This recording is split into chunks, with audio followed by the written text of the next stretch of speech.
The Urantia book, paper 122, Birth and Infancy of Jesus, section 4, Joseph's dream.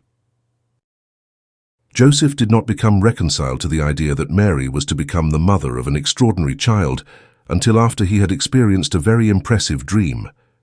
In this dream, a brilliant celestial messenger appeared to him and among other things said, "Joseph, I appear by command of him who now reigns on high, and I am directed to instruct you concerning the Son whom Mary shall bear, and who shall become a great light in the world. In him will be life, and his life shall become the light of mankind. He shall first come to his own people, but they will hardly receive him.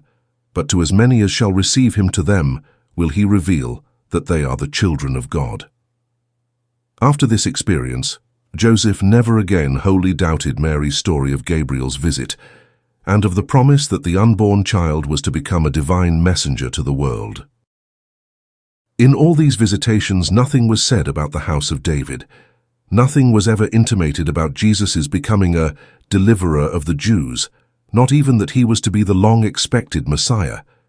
Jesus was not such a Messiah as the Jews had anticipated, but he was the world's deliverer. His mission was to all races and peoples, not to any one group. Joseph was not of the line of King David. Mary had more of the Davidic ancestry than Joseph. True, Joseph did go to the city of David, Bethlehem, to be registered for the Roman census, but that was because 6 generations previously, Joseph's paternal ancestor of that generation, being an orphan, was adopted by one Zadok, who was a direct descendant of David. Hence was Joseph also accounted as of the house of David. Most of the so-called messianic prophecies of the Old Testament were made to apply to Jesus long after his life had been lived on earth.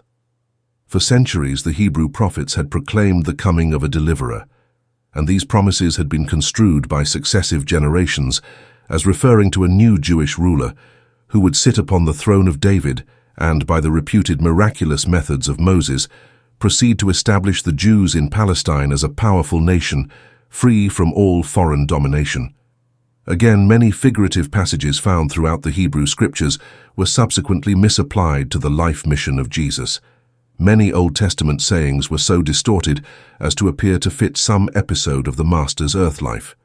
Jesus himself one time publicly denied any connection with the royal house of David.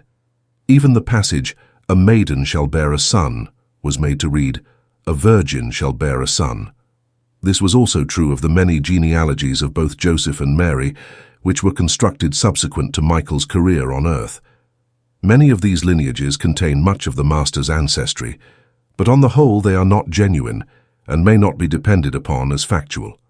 The early followers of Jesus all too often succumbed to the temptation to make all the olden prophetic utterances appear to find fulfillment in the life of their Lord and Master.